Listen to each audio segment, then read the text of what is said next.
2. Bien, bonsoir tout le monde. Bienvenue à la séance ordinaire du 12 janvier 2021.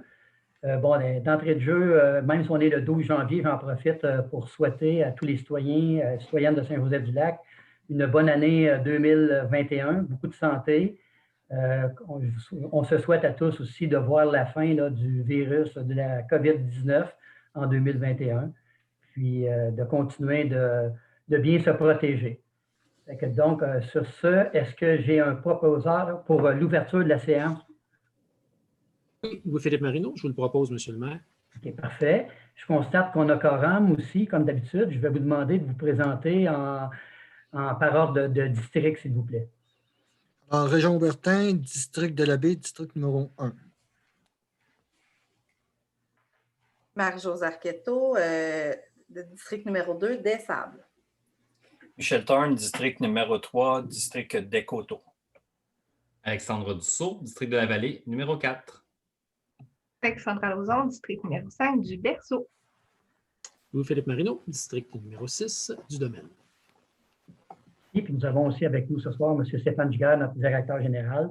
Bonsoir. Bonsoir tout le monde. Et puis, donc, c'est M. Marino, vous aviez fait la proposition pour l'ouverture de la séance. Oui. Est-ce que c'est unanime? Oui. OK. 1.2, mesures exceptionnelles pour la séance tenue à huis clos. Madame Arquetto, s'il vous plaît. Étant donné l'établissement des mesures exceptionnelles dans le contexte actuel de la pandémie de la COVID-19, il est attendu que la séance ordinaire du mois de janvier 2021 sera tenue à huis clos. J'en fais la proposition. Merci. Est-ce que c'est unanime? Oui. 2.1, l'adoption de l'ordre du jour. Est-ce que j'ai un proposeur? Oui, il a proposé d'adopter l'ordre du jour de la séance ordinaire du 12 janvier 2021. Donc, j'en fais la proposition, M. le maire. Merci. Est-ce que c'est unanime? Oui. OK. On est rendu au point 4.1, l'adoption procès-verbaux de la séance ordinaire du 1er décembre 2020. Monsieur Aubertin. Oui, alors il est proposé d'adopter les procès-verbaux de la séance ordinaire du 1er décembre 2020, de la séance d'ajournement du 8 décembre 2020, de la séance extraordinaire d'adoption du budget du 8 décembre 2020 et de la séance d'ajournement du 17 décembre 2020 telle que rédigée. Alors, j'en fais la proposition. Merci. Est-ce que c'est unanime? Oui. Oui. On a été pas mal occupés en décembre. Donc, 5.1, dépôt de la liste des comptes à payer pour le mois de janvier 2021 et l'approbation du journal des déboursés. Monsieur Thorne. Oui, il a proposé d'autoriser le paiement des comptes du fonds d'administration au montant de 914 686,99 $. Les dépenses inscrites au journal des déboursés au montant de 1 767 731,35 $, incluant les dépenses autorisées en vertu du règlement numéro 02-2018, sont approuvées. Donc, j'en fais la proposition. Merci. Est-ce que c'est unanime? Oui. Merci. 5.2, approbation et autorisation de paiement des salaires pour l'exercice financier 2021. Monsieur Aubertin. Oui, alors il est proposé d'approuver la rémunération des élus et des employés municipaux pour l'exercice financier 2021 et d'en autoriser le paiement au fonds d'administration. Alors, j'en fais la proposition seulement. Merci. Est-ce que c'est unanime? Oui. 5.3, approbation et autorisation de paiement de la liste des dépenses incompressibles pour l'exercice financier 2021. Monsieur Thorne. Oui, il a proposé d'approuver la liste des dépenses incompressibles pour l'exercice financier 2021 et d'en autoriser le paiement au fonds d'administration. Donc, j'en fais la proposition. Merci. Est-ce que c'est unanime? Oui. 5.4, achat d'une banque d'heures pour services professionnels de dépannage, d'entretien, parc informatique de la municipalité pour l'année 2021. Monsieur Aubertin.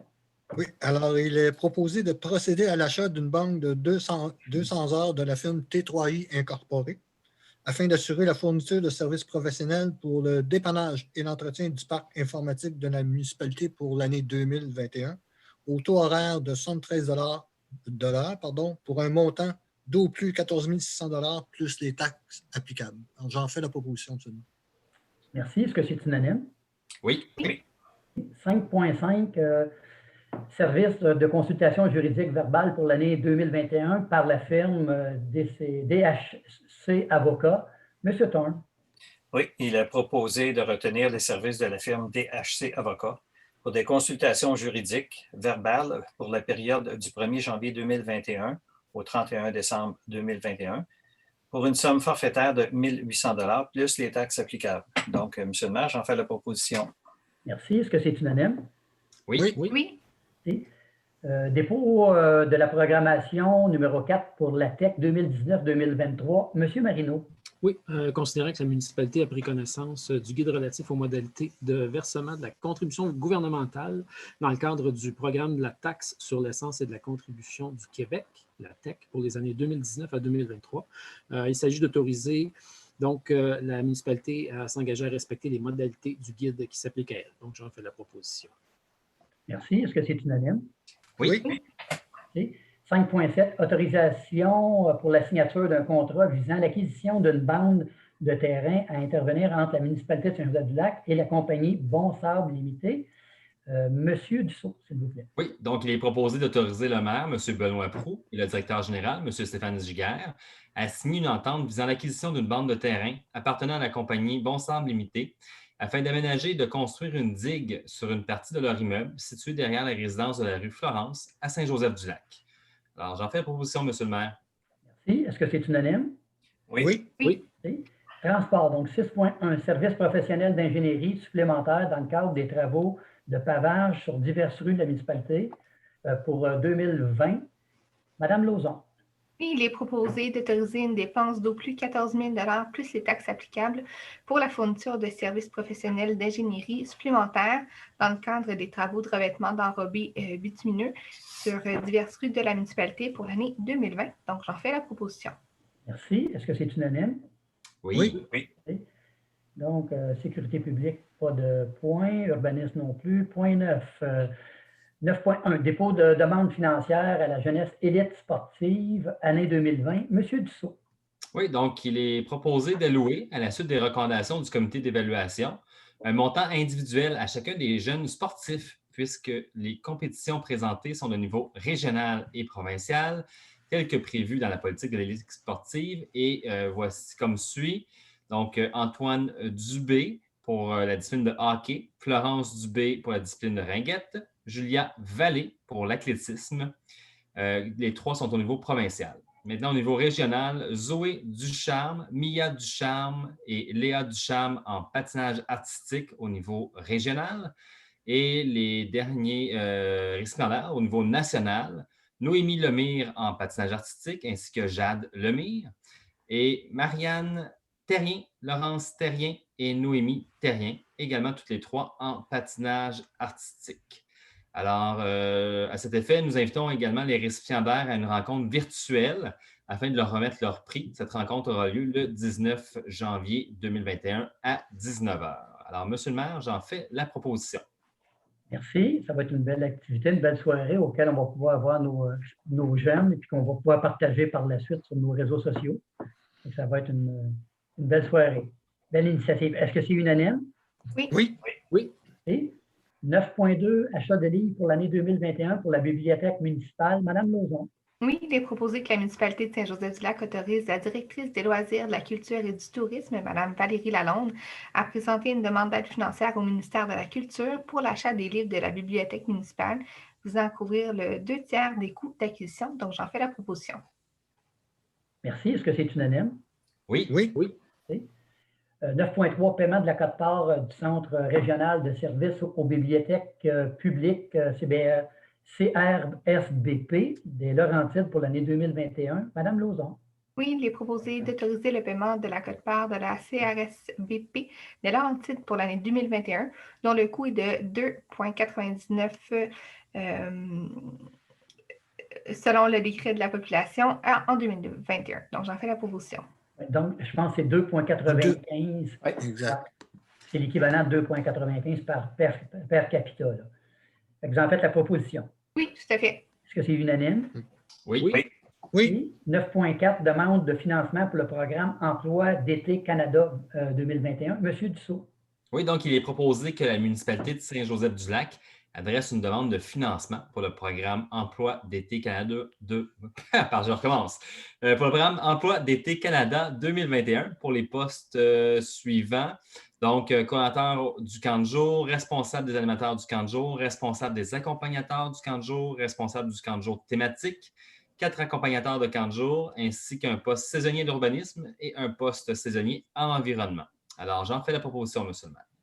Merci. Est-ce que c'est unanime? Oui. Oui. 9.5, adhésion par la municipalité au regroupement de l'Union des municipalités du Québec. Madame Lauzon. Il est proposé que le conseil municipal autorise la municipalité de Saint-Joseph-du-Lac à faire partie du recrutement pour lequel l'UMQ a procédé sous peu à un appel d'offres public en vue d'identifier un courtier ou un des assureurs qui offrira la proposition d'assurance à des conditions et aux prix les plus avantageux pour les OBNL reconnus par la municipalité. Ici, on cible le comité d'action sociale, le club de l'âge d'art, les jardins collectifs et la chapinière. Donc, je vous en fais la proposition. Merci. Est-ce que c'est unanime? Oui. Donc, c'est une bonne affaire. On va leur permettre aussi d'économiser des sous, qui est une très bonne chose pour eux. Ils en ont besoin. Environnement 10.1, entente relative à des modalités de compensation à certains propriétaires riverains au projet de construction de la digue. Monsieur Thorne. Oui, M. le maire. Considérant le projet de construction d'une digue dans le secteur des rues Florence et des rues Joseph, afin de prémunir le territoire de la municipalité de Saint-Joseph-du-Lac contre les crues printanières. Également, considérant qu'une partie de l'infrastructure de la digue sera située derrière les immeubles de la rue Florence, à l'intérieur d'une emprise d'une largeur de 10 mètres, calculée à partir de la limite de propriété derrière les immeubles visés. Il est donc proposé d'autoriser M. Stéphane Giguère, directeur général, à signer pour et au nom de la municipalité les ententes de compensation visant le retrait et la relocalisation d'éléments d'empiètement dans l'emprise de construction de la digue derrière la résidence de la rue Florence. Donc, j'en fais la proposition, M. le maire. Merci. Est-ce que c'est unanime? Oui. Et 10.2, acceptation de l'offre de service de la firme BioGéo Solutions. Monsieur Marino. Oui, il est proposé que le conseil de la municipalité de Saint-Joseph-du-Lac mandate l'entreprise BioGéo Solutions pour compléter une analyse de la vulnérabilité de la source d'approvisionnement en eau potable, conformément aux paragraphes 4, 5 et 6 de l'article 68 du règlement sur le prélèvement des eaux et leur protection pour une somme d'au plus 9 500 $ plus les taxes applicables. Donc, j'en fais la proposition. Merci. Est-ce que c'est unanime? Oui. Hygiène du milieu, donc 11.1, travaux de réparation de fuites d'aqueduc sur le chemin Oka. Monsieur Marino. Oui, il s'agit de mandater l'entreprise Bernard Sauvé Excavation Inc. afin d'effectuer les réparations nécessaires, incluant pièces et main-d'œuvre, de la fuite d'eau près de la station de pompage Perrier sur le chemin d'Oka pour une somme d'au plus 19 000 $ plus les taxes applicables. Donc, je refais la proposition. Merci. Est-ce que c'est unanime? Oui. Donc, avis de motion, il n'y en a pas. On est rendu au projet de règlement. Donc, 13.1, l'adoption du règlement numéro 20-2020. Madame Marquetto. Oui, il est proposé que la municipalité de Saint-Joseph-du-Lac adopte le règlement numéro 20-2020 visant la modification du règlement de zonage numéro 4-91 afin de préciser les normes relatives au stationnement des véhicules récréatifs. J'en fais la proposition. Merci. Est-ce que c'est unanime? Oui. 13.2, adoption du règlement numéro 25-2020. Monsieur Thorne. Oui, il est proposé que la municipalité de Saint-Joseph-du-Lac adopte le règlement numéro 25-2020 visant à la modification du règlement numéro 05-2016 relatif au programme d'aide financière pour la rénovation des bâtiments résidentiels d'intérêt patrimonial afin de préciser les termes de la durée du programme. Donc, j'en fais la proposition. Merci. Est-ce que c'est unanime? Oui. 13.3, adoption du projet de règlement numéro 26-2020. Madame Marquetto. Il est proposé que la municipalité de Saint-Joseph-du-Lac adopte le règlement numéro 26-2020 visant la modification du règlement de zonage numéro 4-91 afin de préciser les normes concernant les travaux relatifs au sol, remblais et déblais lors de travaux de construction autorisés pour les bâtiments. J'en fais la proposition. Merci. Est-ce que c'est unanime? Oui. L'adoption du règlement 13.4, je m'excuse, l'adoption du règlement numéro 27-2020. Monsieur Dussault. Oui, donc il s'agit que la municipalité de Saint-Joseph-du-Lac adopte le règlement numéro 27-2020 relativement à l'amendement du règlement numéro 20-2018 concernant la rémunération des membres du conseil municipal de la municipalité de Saint-Joseph-du-Lac aux fins de préciser l'indexation de la rémunération du maire et des conseillers. Alors, j'en fais la proposition. Merci. Est-ce que c'est unanime? Oui. Oui. Monsieur Giguère, est-ce que nous avons de la correspondance? On n'a pas de correspondance. Pas de correspondance. On est rendu à la période de questions. Alors, vous avez reçu 8 questions. Alors, je débute par la première. Alors, la citoyenne demande, j'aimerais savoir si notre municipalité entend être solidaire à la municipalité de Sainte-Marthe-sur-le-Lac et qu'elle suspende par prudence toute émission de permis permettant à l'entrepreneur GBD de procéder à des travaux sur notre territoire, tant et aussi longtemps qu'il n'aura pas pris par écrit l'engagement de respecter toutes les procédures, règlements et autres intentions municipales respectueuses de l'environnement et de la qualité de vie des citoyens. Donc, non, le conseil municipal n'a pas l'intention de mettre de l'avant des actions préventives pour des problèmes qui n'existent pas sur son territoire. La réglementation d'urbanisme existante ainsi que le règlement sur le protocole d'entente avec les promoteurs encadrent adéquatement les activités de gestion de déboisement. Deuxième question, qui est une sous-question à la précédente. Donc, quels sont les outils légaux que la municipalité pourrait utiliser rapidement au cas où un promoteur procéderait à des coupes d'arbres et des excavations illégales et remplissages illégaux sur son territoire? La municipalité pourrait intenter un recours en demande introductive d'instance provisoire. D'accord.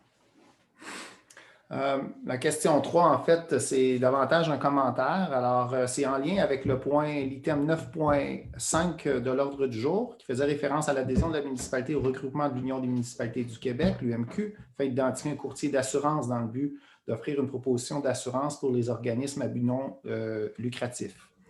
Alors, la citoyenne, c'est la citoyenne Denise Proulx, dit « J'aimerais remercier le conseil municipal pour cette adhésion au regroupement de l'UMQ pour faciliter l'achat d'assurances destinées aux organismes communautaires. » Elle dit que ce geste est très apprécié car il permettra aux organisations communautaires de couper de plus de 50 % la facture de leurs assurances pour couvrir les activités de leurs bénévoles.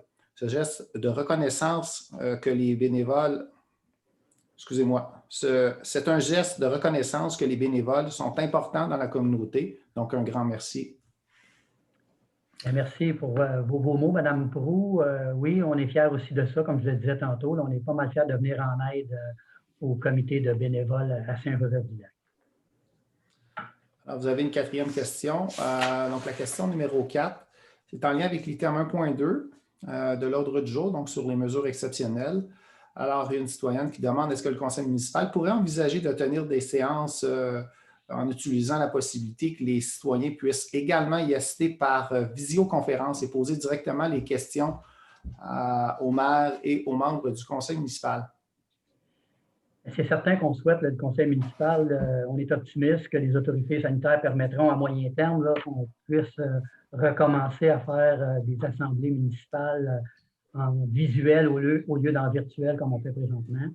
Mais on va acquiescer à votre demande. On est à l'écoute des demandes des citoyens. On va acquiescer à ça dès la prochaine assemblée, celle de février. Et puis, donc, les gens pourront s'inscrire pour y participer. On va mettre sur les procédures de participation suivront dans les prochaines semaines. Vous allez être certain de ne pas manquer ça. D'accord. Question numéro 5, donc c'est en lien avec l'item 5.7 de votre ordre du jour, donc il faisait référence à l'autorisation pour la signature d'un contrat visant l'acquisition d'une bande de terrain à intervenir entre la municipalité et la compagnie Bonsable Limitée. La question est la suivante, est-ce qu'on peut avoir des détails du contrat de la compagnie Bonsable et surtout le prix payé pour la dite acquisition?